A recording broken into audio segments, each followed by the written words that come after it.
দুরবস্থায় পরে এখন ক্ষান্ত থাকে নাই। এখন যারা নির্বাচন করতেছে দেশে আছে বিএনপি, জামাত, এনসিপি, অন্যান্য দল। আমাদের আওয়ামী লীগ নির্বাচন করতে পারতেছে না এবং তাকে দেওয়া হয় নাই।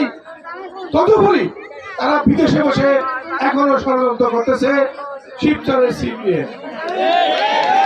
শিবচরের এই সিট আমরা সেই 70 সন থেকে কন্টিনিউ একই বাড়িতে একই জায়গায় দিয়ে আসছি।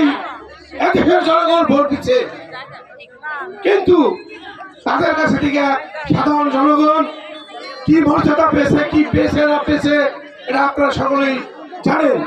দুঃখ হলো একটা বিষয়, আজকে সে বিদেশে থেকে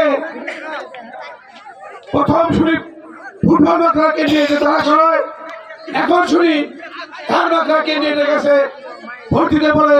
তার একটি মাত্র কারণ সে নুরুদ্দিমুল্লাহকে ভয় পায়, ভয় অতিষ্ঠ।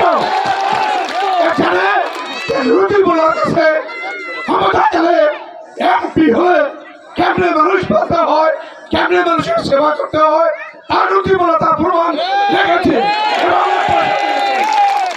কাজেই তার এই ভয়ের কারণে আজকে আবল তাবল বলতেছে, আমাদের বিভিন্ন কর্মীদের কাছে বিভিন্ন তথ্য প্রেরণ করতেছে। কেউ কেউ তার যারা ঘনিষ্ঠ দালাল শিবচরে কয়েকজন দালাল আছে, তারা মনে করতে পারতেছে যে নুরুদ্দিমুল্লাহ যদি এমপি হয়ে যায় আমাদের শিবচর পূর্বে কোন রকম কোন কর্তৃত্ব নেতৃত্ব থাকবে না। এই ভয়টাই তারা এই কারণে ঘটেছে। বিদেশ থেকে দেশে রেমিটেন্সের টাকা আসে নিরাপদে। তাই আজই আপনার আপনজনকে বলে রাখুন, রেমিটেন্সের টাকা যেন শুধু নগদেই পাঠায়।